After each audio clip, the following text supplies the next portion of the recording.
What's up, everybody? Welcome to the Movie Battleground. I'm your host, Chad Webb, or Chadwick Webb if you're fancy. So I have actually been around for a little bit. I've played a few matches. I have judged a lot of matches, but this is my first time hosting a match. And what a match I get to host today! It is a semifinals match, and we have two great competitors here. We have Shaun Hunter going up against Matt Beer. Both of these competitors have KOs to their name. They've beaten a couple different competitors. Shaun Hunter went on to beat Jonathan Peck, who I think is a pretty good competitor, but then he KO'd Abel Deleu. And now I haven't actually faced Abel before, but I have. He helped me one time with prep, and the way he came out and was actually able to make me rethink some of my positions and arguments. He's definitely not someone that you can just basically sneeze at. And for Shaun to go out and basically kind of take some of the approaches that he was trying to do and make his arguments kind of look kind of dumb by not refusing to waver from his convictions, I thought was super impressive. But he's got to go up against Matt Beer now, who has two KOs to his name. And he actually KO'd JD Domash and Andy Sweet. Both very, very impressive. He did it both with a smile on his face the whole time. And so now I'm just trying to see if Shaun can maybe wipe the smile off his face. So I don't know, because, he's really good. But now we should talk to them.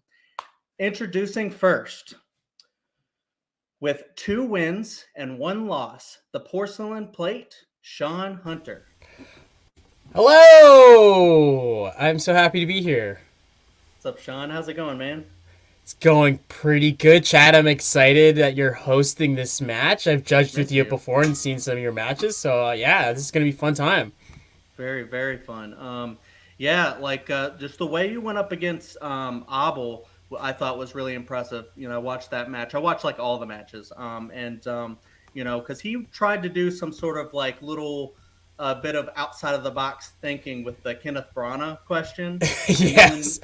the way he went, it was just kind of interesting. But then you didn't like let him off the hook. You basically were just sitting there like, no, that's not the question. This is the question, and here's the right response. And you just never wavered. And I thought it was great. Have you been able to, do a lot of really good prepping for Matt? Have you been studying him or anything like that? Yeah, I haven't been studying that, but I have been doing a good amount of prep for this match. I like the questions, and I like all my answers for it.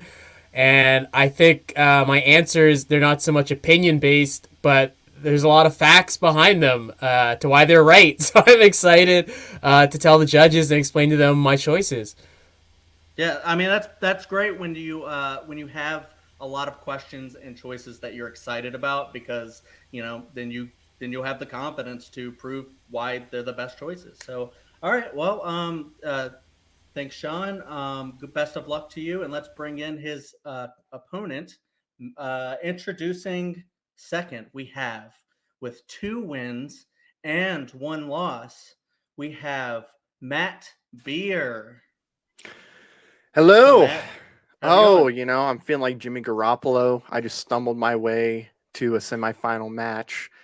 Uh, but yeah, it's gonna be a lot of fun. I think that was a sports reference. Yes, it was. Okay, cool. So, yeah, I was basically going to say, you had 2 knockouts recently, so it feels like you haven't had to go answer a question 4 recently. Do you think maybe you'll be able to do one of those today? I mean, look, I don't think so because I think Sean's gonna knock me out. Just being Mm, honest. I don't think I'm gonna get to wow. question 4, but you know what? I'm gonna have fun doing it. And if I somehow convince the judges to give me the points, then hey, you know what? There's a God. Yeah, well, I mean, supposedly you've doubted yourself before and then I have came out roaring. So, we'll have to see if that's the case today, or if maybe your prediction is correct. We'll have to see. We shall see. Yep. Thank you, Matt, and best of luck to you. And all right, we can go ahead and begin things now. So, Movie Battlegrounds is a best of 5 rounds. First player to 3 points wins the match. Each round is worth 1 point.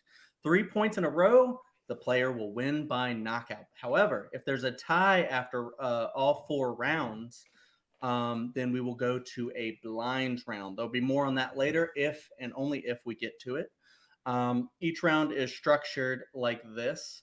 We'll begin with a stage 1, which is a 60-second opening argument. You will go ahead and introduce your topic, your choice, and you will basically give a little bit of an introductory thing, and just say why you think in general this is the best choice. And then you will go ahead into stage 2 for a 2-minute solo pitch. You will go ahead and expand on your choice, give more information on your argument to get a lot of points in, maybe throw a little shade at your opponent's choice. And then we will lead into stage 3, which is a 4-minute open debate. Both players will be able to talk during this, so it can get heated sometimes, but all we ask is you give time for your opponent to speak as well, and try not to talk over each other as much. And then you will end with a closing argument, and then that is basically just 60 seconds to finalize everything, wrap it up in a nice little bow, get as many points as you can for the judges to decide who wins. And after that, we have basically 3 great judges. I myself am apparently going to be one now, but I will be the 3rd judge. We have 2 other great judges, and that is Will Cohen and John Marr. And they're experienced judges. They basically will give their opinion each round on who wins, and they will focus on the arguments, and and they'll decide who wins. So without further ado, let's begin the match. All right. So question number 1. All right. So in 2017, the X-Men was at its peak when it had the great Logan come out. However, in 2019, it died with Dark Phoenix. And then in 2020, it died again with the New Mutants. And then, so this leads into the question that we have here. Who is the best director to direct the MCU's X-Men reboot? Now, since Matt is the favorite based on the records, he chose to go first on questions 1 and 3, which means, Shaun, you will go first on questions 2 and 4.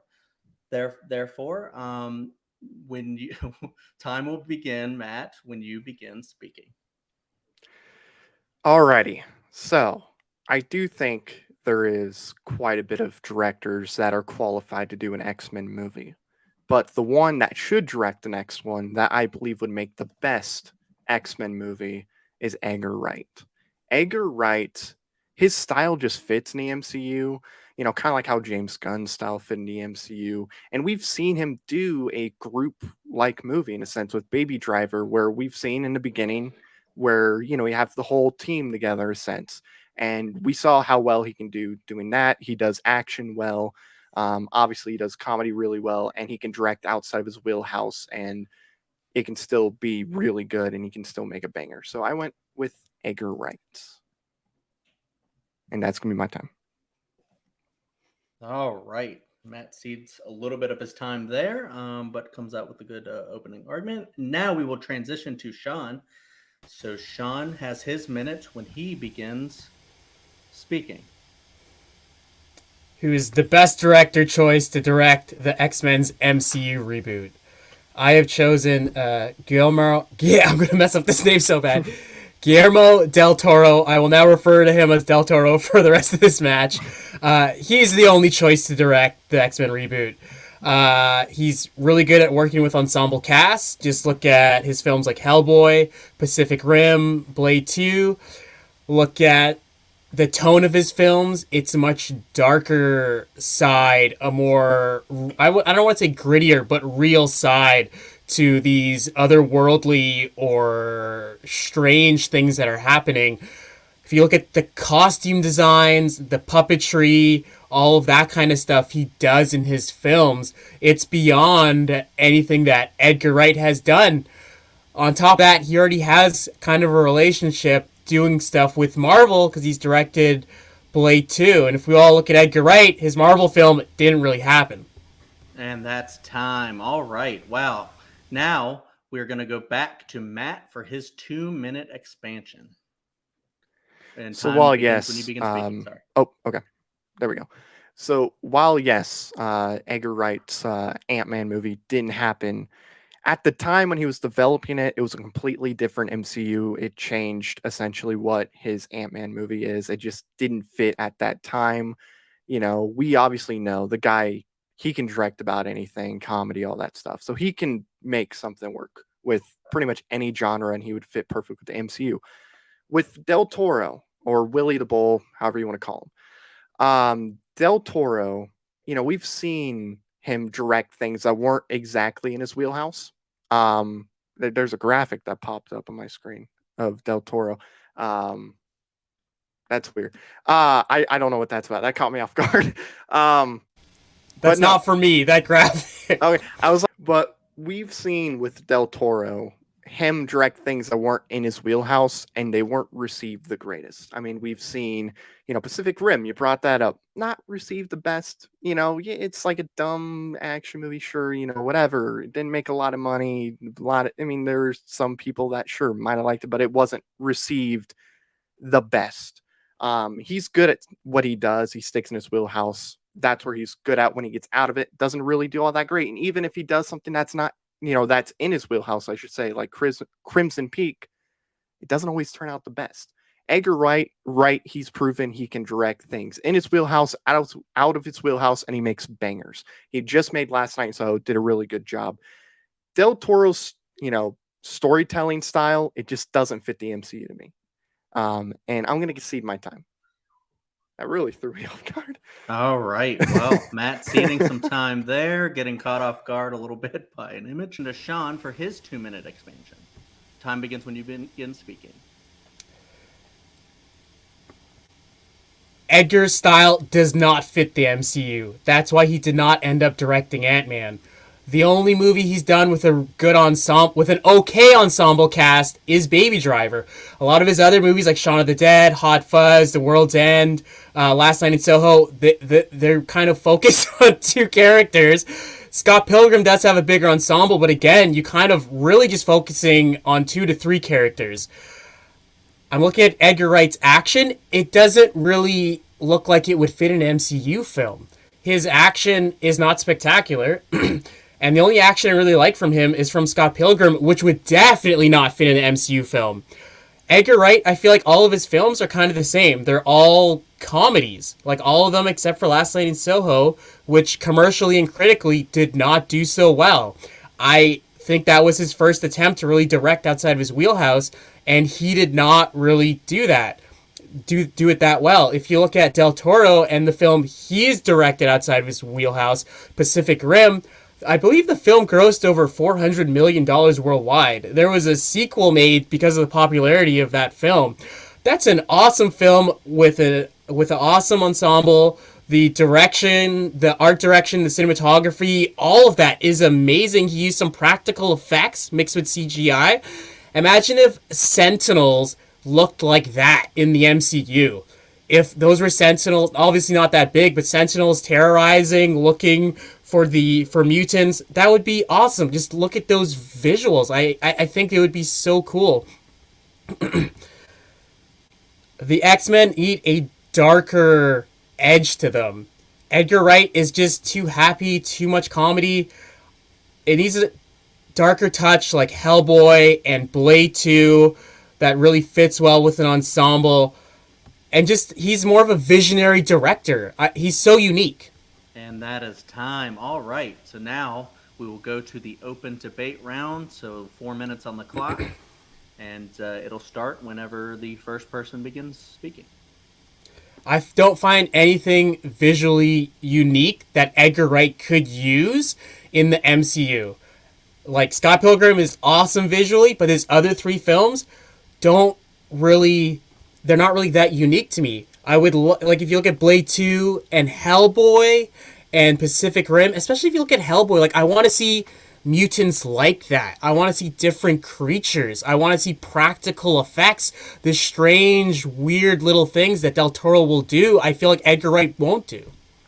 So with the visual style of Edgar Wright, like you said, Scott Pilgrim, great visually, all that cool stuff. It was awesome to see. But a lot of his movies don't need to be like visually spectacular. You know, that would just be a little too much for it. He knows what he needs to do visually, all that stuff. But cinematography wise, he does a really good job with it. Baby Driver, perfect example, great cinematography in that movie. And we've seen in, Hot Fuzz, Shaun vs. the Dead, it's the same ensemble, but they do really good together. I mean, obviously it's highlighted, by Nick and Simon Pegg, but he still does a really good job with all the supporting cast in there. And, they obviously want to come back and work on other movies. That's why he's coming with them. With Guillermo del Toro, yeah, visually, really cool, does some good stuff, but that's not what Marvel's going to do. They're not going to do that. I think it is what Marvel's going to do because obviously they're going in a different direction, especially with their Phase 4 and especially looking at Eternals, even though that wasn't the most popular film. Artistically, as like visually, it's such a different film than anything else that's in the MCU. And that's what Del Toro can bring, especially introducing these X-Men, these mutants to the universe. We've had so many films of X-Men. We've had like 10 plus films of mutants. We have to see something different. And I think the elements, if you look at Hellboy and look at the worlds that he's created, that would be so cool to see that for Krakoa if that's introduced in the MCU.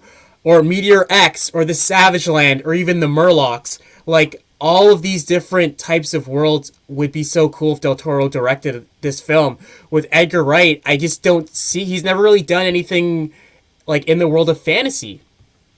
So, they try, like you said, you brought up Eternals, perfect example. That's why I don't think they're going to really reach out and branch out with the visual style and everything, and just telling a different story. They're going to have the same formula and everything because how Eternals did box office wise, which it didn't bomb or anything, it did pretty well, but didn't do that well in MCU terms. And they're going to go back to the same formulaic thing because that's what works. And they've tried something different and it didn't really work the best. Critically, audience wise, wasn't the greatest, reception wise. I think Edgar Wright fits perfectly in the MCU, though, with his comedy style. He's a really good writer, director. I mean, it's like James Gunn. You wouldn't have thought James Gunn would have fit in the MCU, but he did. And it fit perfect with Guardians. We're going to get the same thing with Edgar Wright. Eternals visuals they weren't the cause for the failure of that film. It was the story and the amount of characters and the lack or too much time for that story and those characters. With Del Toro and especially going back to the Eternals, the visuals are some of the highlights for that film. Just looking at just the landscapes, looking at Makari's speed, how that was introduced. Audience loved the visuals of that film, and that's what they're going to want to see Del Toro bring to this film. Edgar Wright's films, they're too quippy. I don't need another quippy Marvel film. The X-Men, they're repressed. They are not liked. They're not quippy comedic engines. And that's time. Wow, okay. All right, so now we will go to, I believe, Matt for his closing 60 seconds, and time will begin when you begin speaking. Okay, so obviously X-Men movie, it's going to be, centered around the X-Men. We're going to get a lot of time with the X-Men. That's why I think the quippiness could work with that because, yeah, the outside world, they don't look at them or look at the X-Men as good guys. They look at them as freaks and monsters. Edgar Wright can definitely reach out into that and show a lot of not quippy things in the movie. And he can definitely, make it a little darker. I mean, he's already proven that with Last Night in Soho, but we're going to get an X-Men movie that focuses around the X-Men and his quippiness will work perfect in that. Del Toro, I don't think his style fits the MCU. The MCU is very formulaic. It's a machine. And I don't think Del Toro fits that. He's going to want to have all the freedom in the world, and he's not going to get that. Whenever he tries something that's not in his wheelhouse, doesn't really work the greatest. And he's had misses that he should have, succeeded with, like Crimson Peak. he fits perfect in the dramatic horror type thing. That's not the MCU. Edgar Wright fits perfect in it. All right. Del now Toro it's time. had one miss, which was Crimson Peak that you brought up, which was a period piece. It's very talky. It just was the wrong time for that film to come out. Del Toro, absolutely, his vision, what he would bring, would fit in the MCU. He had to change his vision, his style for Blade 2. That was coming into an established franchise, and it worked wonderfully. That's the best Blade film. Look at the ensemble, look at the characters. If you look at Hellboy, look at that group of that main group of heroes in Hellboy and how they are monsters. They are unliked. People don't want to deal with them, but they're trying to save the world. This is what we're going to see in an X-Men film. Again, Edgar Wright's films, they're too quippy. That's not... I don't want to see the X-Men just be comedians. And Edgar Wright, he's not as mainstream as Del Toro. Del Toro's films have grossed more, and he's won an Oscar. He's a better filmmaker, and his style will fit better in the MCU. All right, and that's time. All right, well, that's the end of the debate. So the round, I mean. So we'll bring the competitors out, and we'll bring in the judges. All right, so now we will start with Will, and just keep it to 30 seconds. Keep it brief, and let us know who you thought won. Okay. So I actually went with Matt on this one. While both had some decent points they made, I don't feel like Shaun countered nearly as many points that Matt did. Matt took a director that I didn't think could do well at all and really convinced me, but Shaun could not convince me whatsoever that Guillermo del Toro would be a good director. All right. So now we'll go to John to hear what he thinks. I have a slightly different opinion. I went with Shaun on this one, mostly because the main selling point for me is that Shaun clearly had a deeper knowledge of the source material, like the X-Men source material, and he spoke about how Guillermo del Toro could bring Asteroid M and the Mutant Massacre and all those storylines to the screen. And I feel that it's a very important point to make, to kind of paint your picture of how a certain director is going to do it. I feel like I got some sort of sense of what Edgar Wright would do in a movie, but I got a much better sense of what Guillermo del Toro would do with the X-Men universe. All right. Well, since we have a split, I will come on and serve as the third judge. So in this debate, I'm actually a huge fan of both directors, and I love both choices. But I'm actually going to side over here with John and vote Shaun here because while I think Matt did a really, really great job, there are some points I think he left on the table, like the editing from Edgar Wright and stuff like that. But also I just feel like exactly what John said, but also just Shaun just really hammered in that we need something different. We need a darker tone. And, when Edgar Wright tries that, it doesn't really work. It's the same as Guillermo. And I just feel that wasn't super countered. Well, it just sounded kind of great to me. Also he mentioned that Edgar Wright hasn't worked in fantasy like Guillermo has, and I think that's exactly what's needed. So with that, we will bring out the judges and bring the competitors back on screen, and Shaun gets the first point here, and we will move on to the second question. All right, so there's a lot of great comedies out there. It's really hard to do comedy. Sometimes it ends up really, really, really great. Sometimes it ends up really, really, really bad. And then sometimes you can get a lot of these in a row that are really, really bad. So the question is, what is the worst series or franchise of comedic films of all time? And, it must have been at least two films, obviously. And, so with this one, we will start with Shaun. And so time will begin when you begin speaking. What is the worst franchise or series of comedic films of all time? It's Baby Geniuses. This is a horrible film franchise. It's two films. For some reason, the first one got a sequel, okay? Baby Geniuses came out in 1999. Super Geniuses, Baby Geniuses 2, came out in 2004. These films are atrocious. The first one has a 2.7 on IMDb, and the second one has a 1.9. They have the worst CGI. The actors, especially in the first film, it has Christopher Lloyd and Kathleen Turner. It's like they don't even want to be in that movie. It's like they're just doing it for the paycheck. The writing is horrible. The humor is super cringy. And the CGI, they have to, like, the babies are talking because they're super geniuses, but they're babies. And it's awful. Their mouth, the CGI doesn't work, and it's just awful.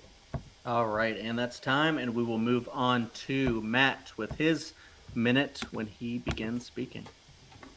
There's a lot of really bad franchises out there, really bad comedies. Comedies, like you say, it's very difficult to, do well. Well, this franchise is a franchise that should have died after the second one, but continued on and on and on and ruined a specific part of a genre in comedy. And that is Scary Movie, the franchise that ruined parody comedy movies. And that's going to be my time. I'll get into more in a little bit. All right, Matt ceding almost 30 seconds there, so Yes. there we go. All right, so now we'll move on to Shaun with his 2-minute expansion when he is ready. I'll read a little blurb about Baby Geniuses that I found online. It says, director Bob Clark further unravels his legacy with another abomination about talking babies. This time, the Baby Geniuses and their computer-generated imagery lips square off against a twisted media mogul, Jon Voight. It's the sequel to the first hellish Baby Geniuses film. As I said before, who are these films directed for? Who are these films for? They're not for adults because the humor is so bad, and they're not for kids because the babies throughout the film keep making pulp culture references, like Terminator 2 and to like a bunch of like really old films that kids would not have seen. There's a whole thing about one of the babies doing a bunch of Three Stooges jokes and beating up like a homeless person in a bathroom. This is just the worst franchise I've ever seen. And I've talked about Christopher Lloyd and Kathleen Turner and Jon Voight. They all do horrible acting throughout both of these films, but it's the babies. Clearly they're not actual geniuses, and their acting reflects that. It looks like they're just there for playtime. Their mannerisms, their body movement, body language, it totally conflicts with what is actually coming out of their mouths, which is a CG mess. In the second film, the baby geniuses are super babies, and some of them have superpowers, like super strength. One of them goes into a ball and can bounce up and down the walls. Like, one of them shoots lasers and is in like a flying plane. It's not even funny. And that's time. All right, so now we move on to Matt with his 2 minutes when he's ready. Oh boy, Scary Movie. So here's Scary Movie's comedy, right?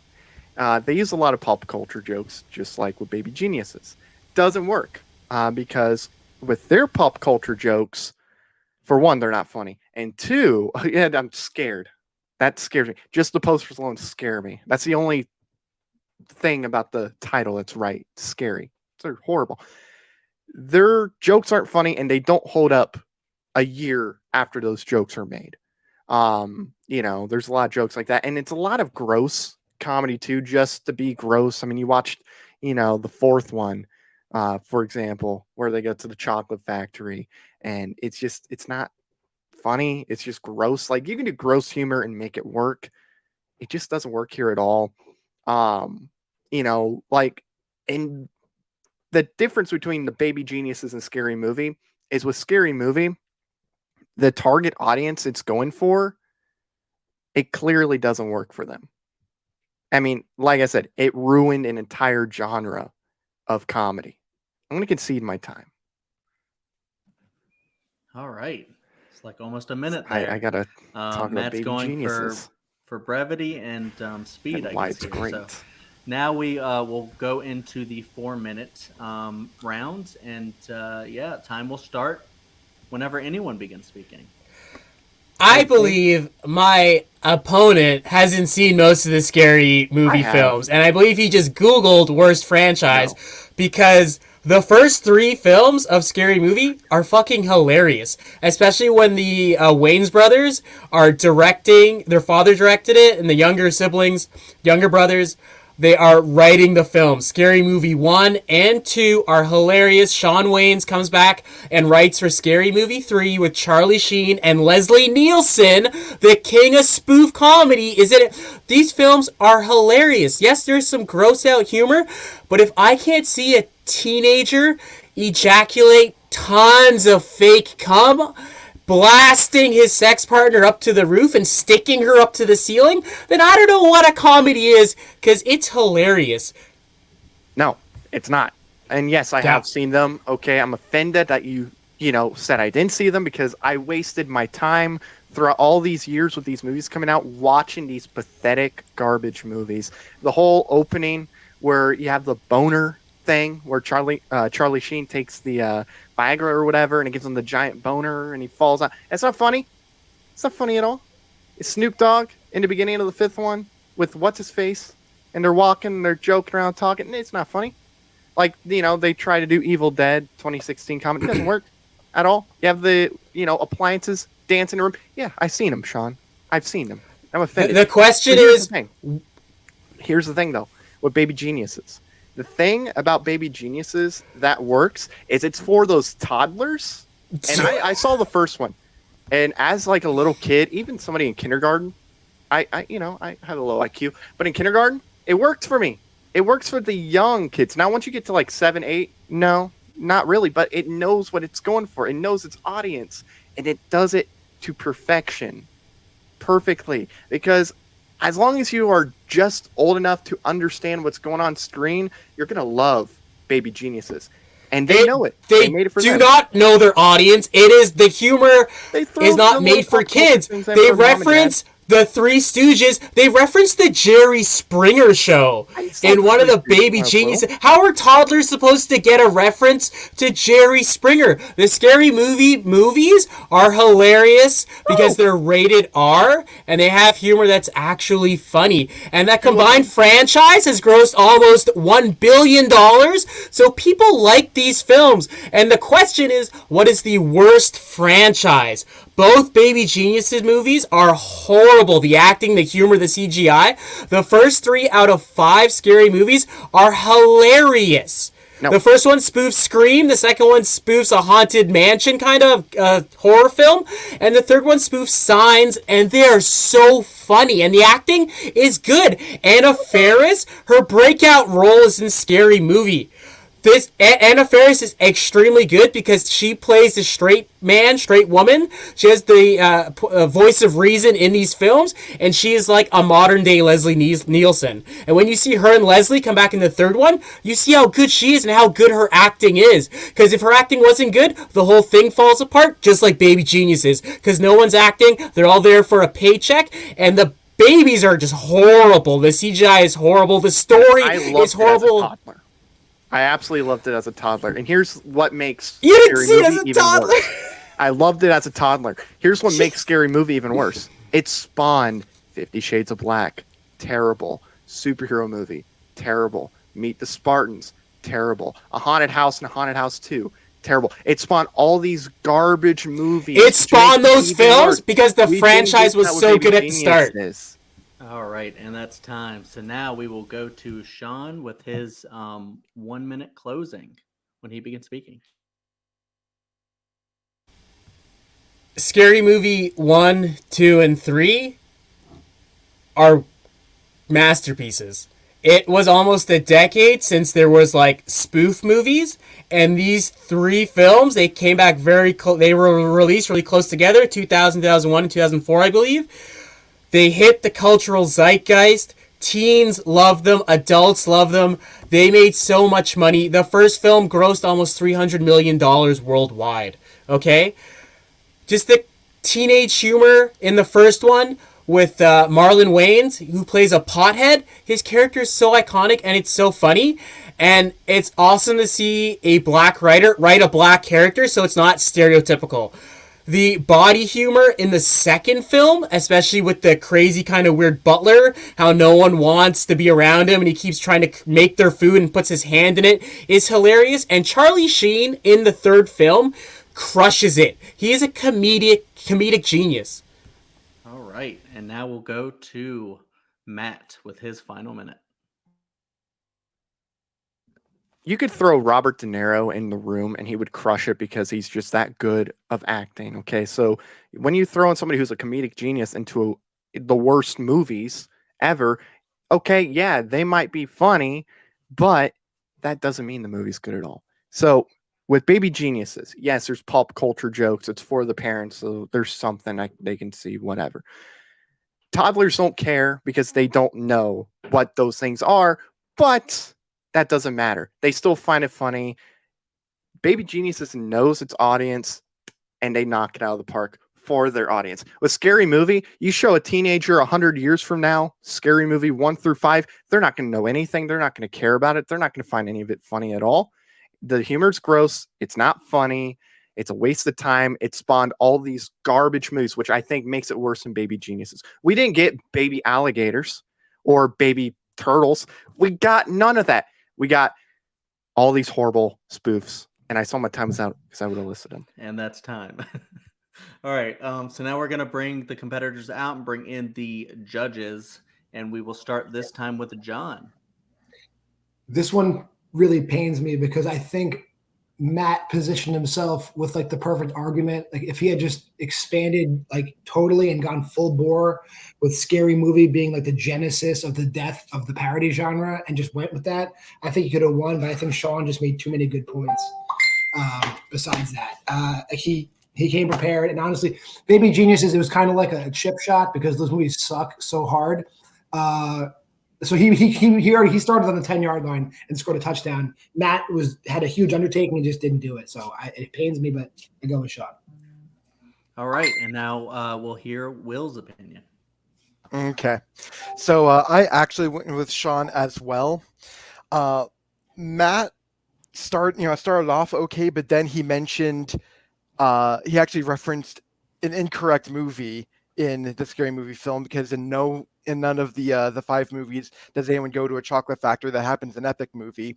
But not only that, Shaun just kept countering every single point, whereas Matt just really didn't hammer it home convincingly with any rebuttals against Baby Geniuses. All right, and with that, Shaun gets the second point, and we will move on. I forgot Epic Movie was a thing. We'll move on to the third question. I forgot about that. Question 3. All right, so we have. Oh, let me bring me in. We have a lot of different Star Wars movies out there. A lot of different Star Wars fans. You have new Star Wars fans, old Star Wars fans, toxic Star Wars fans. And we have a lot of different trilogies that everyone can experience. But we want to know, what is the worst trilogy of Star Wars? And the players had 4 options. They had the original, prequels, sequels, or the spin-offs. So, yeah, let's see what they think here. And Matt is going to start with this one. So the time will begin when he begins speaking for his 60 seconds. Oh, I love Star Wars. I absolutely love it. It is the greatest franchise of all time. But just because you are the greatest doesn't mean you have some flaws. Michael Jordan has some flaws. If you think LeBron's the greatest, he has some flaws too. But I went with the prequels. The prequels 1000% are the worst trilogy in this franchise. I mean, all you have to do is watch the documentary for The Force Awakens, and George Lucas himself knew that he screwed up with The Phantom Menace, and it just continued with Attack the Clones and Revenge of the Sith. He said, I really did too much, didn't I? It just didn't work at all. The writing, not good at all. The humor does not work at all. The action is way too CG and just takes away from what made Star Wars great. All right, and that's time. And now we will move on to Sean for his 60 seconds when he begins speaking. What is the worst trilogy of the Star Wars films? And I obviously picked the original trilogy. No, I did not. I picked the sequel trilogy. Obviously, the sequel trilogy by Disney is the worst Star Wars trilogy of all time because there was no plan for it. They made it up as they went along. And then they took a chance, and then in the end, they just caved to what they thought audiences would like. And I didn't care. I didn't care about these characters. I didn't care about the story.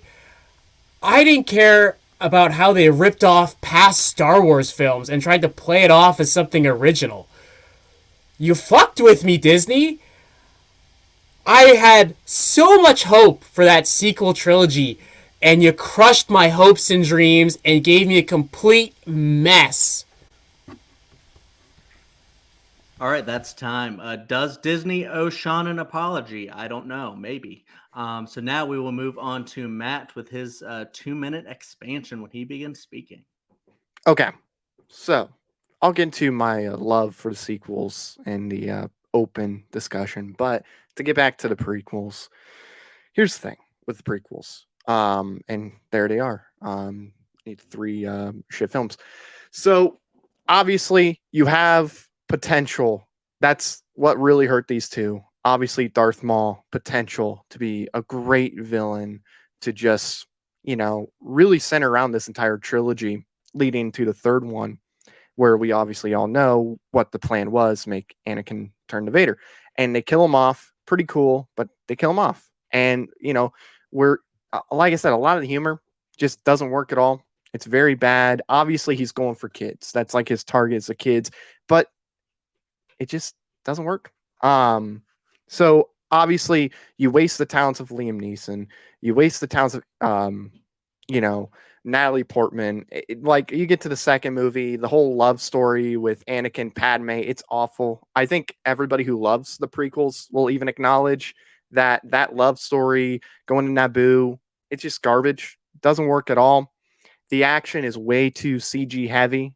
And what made the originals as good as it was when it came to the action was it wasn't office go. It felt real. Like, the original trilogy felt real. And that's why those movies for 40 plus years have been loved and celebrated. But the prequels, they're just, like I said with the Marvel movies, it's like a machine. It doesn't feel, I guess, loved in a way, right? I mean, obviously you had George Lucas run the whole thing, but George Lucas isn't a good director when it comes to the actors as well. And I feel like that really hurt the movies too, because you have great actors in the movie. Hayden Christensen, really good actor in other movies. Enter Star Wars, it just doesn't work. Right, 2 minutes flew by fast.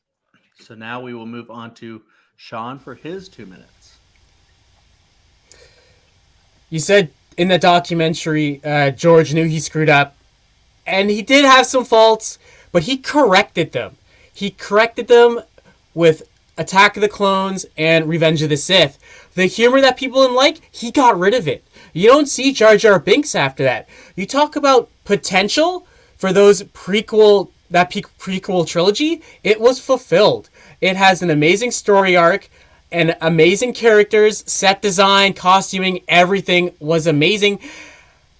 I actually love that love story. And you know what? These films, the original trilogy it went back to the roots of those like pulpy films and pulpy book series and comic books that George loved, and that's what this prequel series went to. And that's why the love story is like that. It takes you back to like a pulpy era, We see a continuation of characters that we love.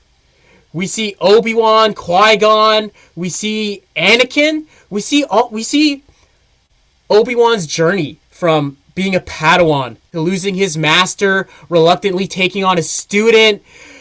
You see his love grow for this little punk kid. And then you see his failure and the loss of a brother. You were my brother, Anakin. I loved you. There's no emotion in the sequel trilogy. You don't care when someone dies. Even when Han died, when Luke died, when Leia was gone, you didn't care. It wasn't earned. You saw why Qui-Gon was Qui-Gon and how he didn't get along with the Jedi Council.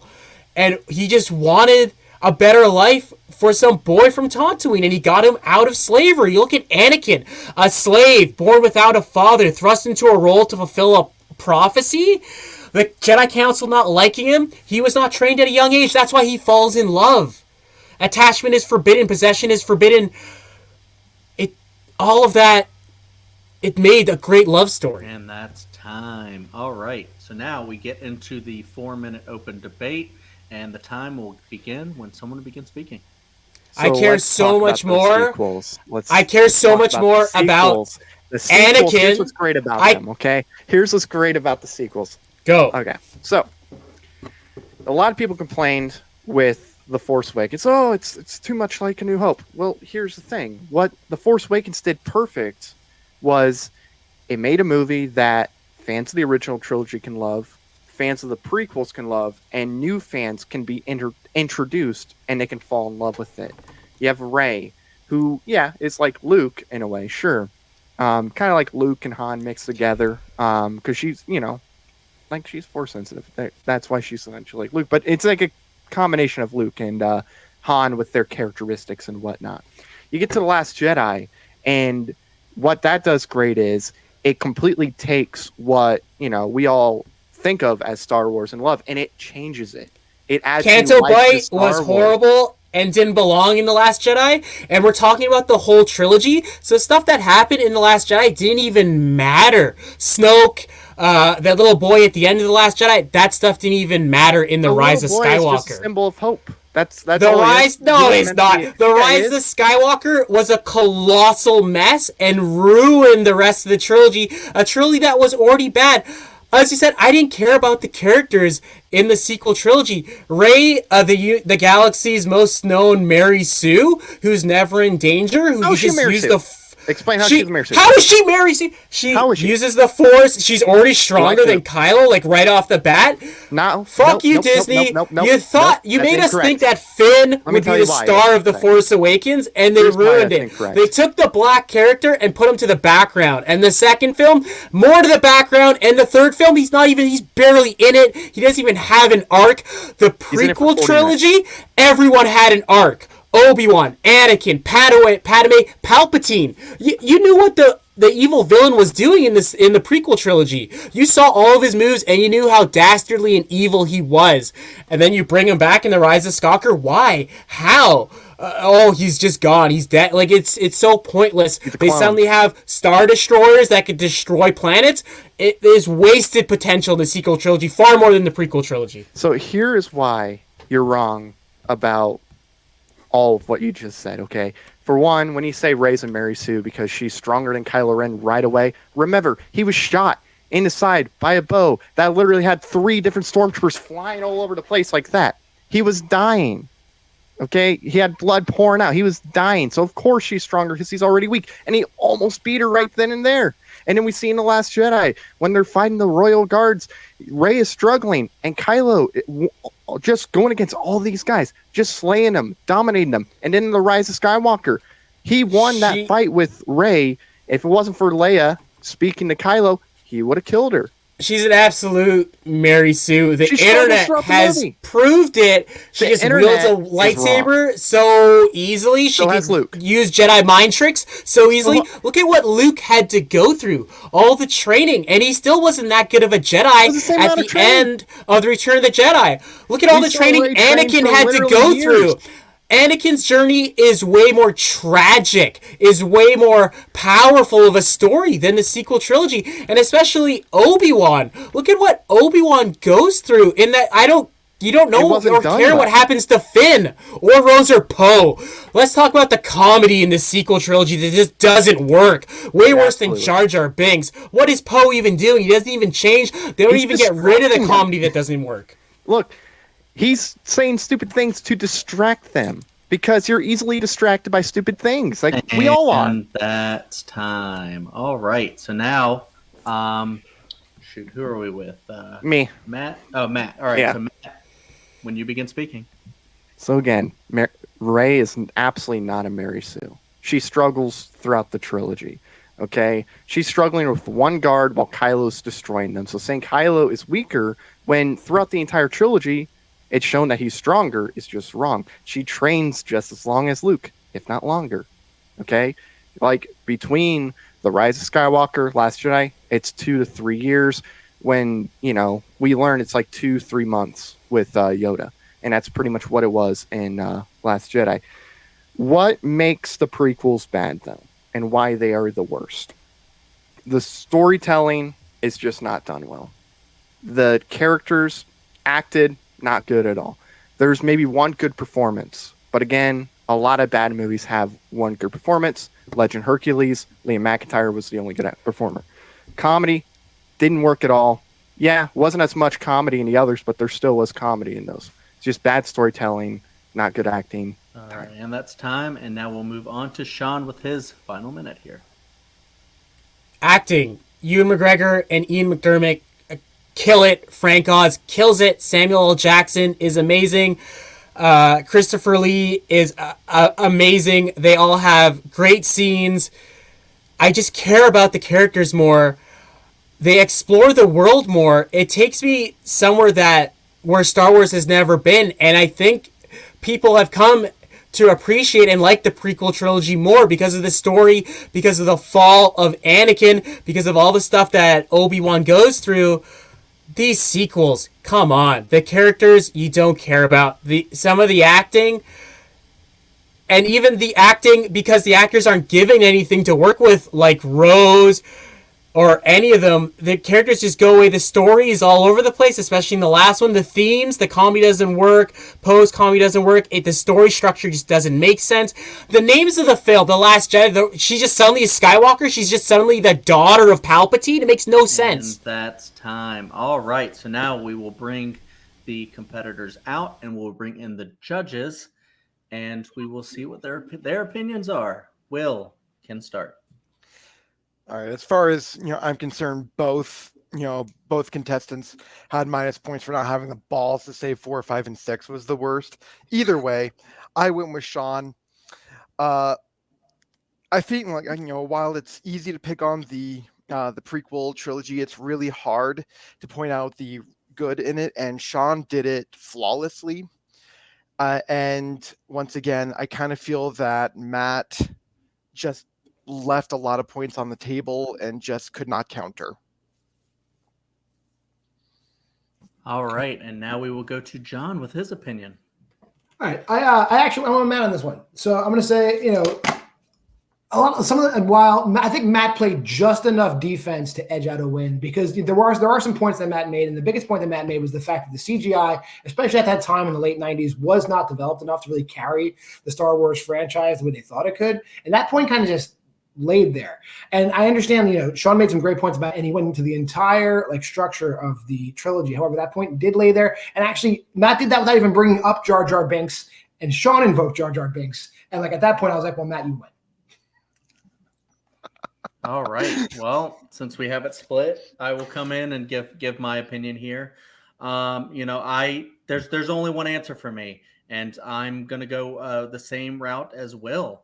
For me, Shaun just was on fire this whole time. I don't even share the same opinion because I like the sequel trilogy, and I also like the prequels, but not as much. But Shaun just made a really good point, just saying flat out, it's just not a great trilogy because there's no cohesion between the three. And that's really what the question was. And I feel like he's stuck on that. And your winner, the porcelain plate, Shaun Hunter. Woo! Thank you so much. That was so much fun. Yeah. Oh man, dude. I feel like you kind of dominated that match quite a bit. You were just on fire. It's like someone lit a fuse on you. Yeah, I think just the questions all suited me, and I got all the answers I wanted. And I just really passionate about all my arguments, and I actually thought I was right about all of them, so I think that's what helped. sometimes that's what it takes. I thought Matt did a great job too, but it just feels like maybe he was like lacking in his convictions, somewhat. What do you have to say about that? Yeah, you never know what's going on in a person's head. I guess I don't know. There's some telltale signs, I guess, sometimes, especially with the scary movie round. When he was defending Baby Geniuses, felt like part of his soul was being taken away when he was defending Baby Geniuses. So hopefully he gets that back somehow. But yeah, it was fun. When he was like, I loved it as a toddler. You were like, you didn't see it as a toddler. But that's the name of the game. You gotta argue down to your last little bit. So he did a great job. Yeah. So that was definitely a great match. You're just like one that everyone's gonna have to look out for now. I feel like because you've just been like dominating. Every single match. I mean, this is 2 KOs now. So yeah. Do you want to know who you might be playing? Yeah, I would love to Next. know. All right, so Nat, you will be playing the winner of the match of Henry Sanchez versus Aaron Canole. Awesome. What do you think about that? I'm excited for whoever wins. I think it'll be super fun. I just love doing this. It's so much fun to argue with someone about something you're passionate about. I don't think you're scared at all about playing those. You just prepare and just bring your own thing and see what happens. So, all right, respect. You have anything else to say? We didn't get to the fourth question. It's my second round. But the movie I was going to argue for the fourth question was The Mask of Zorro, which is an amazing film. And if you haven't seen it, you definitely should check it out. It's the Batman Begins of Zorro films. It's fantastic. It always sucks when you prepare so much for a question you don't get to it. I've been there. So thanks, Shaun. Congrats on your win. That was epic. And now we'll bring out his the unfortunate second place finisher. We don't say loser, I guess. You could say that. No. Matt, how are you feeling, man? Feeling all right. I know a lot of people they get devastated when they lose, especially when they get completely dominated. But I'm feeling all right. Yeah, I mean, I was there myself. I've been knocked out, and it sucks. I don't know how much you prepared for this one, but yeah, I mean, it's not like you have like a terrible record. You still have 2 knockouts under your Yeah. belt. You just maybe next time just prepare a little more, I guess. Yeah, probably. You know, I did see Baby Geniuses when I was a little tyke. I'm not an old Okay. man, Baby Geniuses I think came out when I was 4. So I wasn't Okay. a toddler, but I was around there. Mindset, I was a toddler. So and yeah, you're right, Shaun. Definitely took a bit of my soul defending that garbage film. I got to go to a church. I got to try to like rejuvenate myself and get that soul back. Pray on the rosemary. Yeah, it was. I agreed with everything that John said in that round. That you kind of like started out with like a brilliant it ruined the parody film, Yeah. and then it felt like you were going to keep going on that, but you didn't. Yeah, didn't have a whole lot of notes for that question. To be fair, didn't have a whole lot of notes at all. You know, but still, hi It's dogs. definitely something hard to wing. Yeah, And definitely. I feel like with your winging, you definitely threw out a lot of, maybe if they weren't all in the movies that you were talking about, you threw out some stuff that you didn't think was funny. And Right. that's sometimes that's what you got to do if you don't have a lot of notes on a Definitely. thing. Like I mixed epic movie with scary movie. Yeah. Look, they all blend the same. They're all the same movie. Somewhat. I mean, I watched Epic Movie for a match that I never got to actually argue Yeah. it. I'm so And sorry. that one's definitely worse, I feel like, than the scary movies. But they're none of them are as great as like the airplanes and stuff like that. I got you. True. So, anyways, yeah. So you will actually be playing the loser of the match between Henry Sanchez and Aaron Knoll. Is there anyone you'd rather face? Well, you know, I would rather face Aaron for putting me in this match. Shaun, yeah, I know he technically lost, but he should have been put in the winner's bracket regardless. So I like to take on Aaron because of that. All right. Just that. Yeah. Okay. Well, I kind of want to see that match because that sounds like it'd be great and kind of hilarious. 'Cause Oh, you it'd be a both lot are- of fun. You both are very funny people. So, I am all right. all Is right. there anything else you wanted to say? Not really. I mean, Shaun, great job. Shaun was definitely the better competitor, proven today, and he had, 2 or 3 better answers. Sequels are definitely better than the prequels, I'd say. But yeah, Baby Geniuses is definitely worse. Del Toro is an interesting one. So, I call that kind of 50-50. And then All right.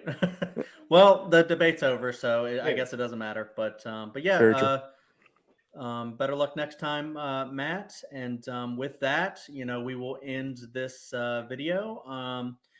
But I feel like this was a really fun match, regardless. And these were a lot of really fun questions. So yeah, definitely give it a like and subscribe. And thank you for watching.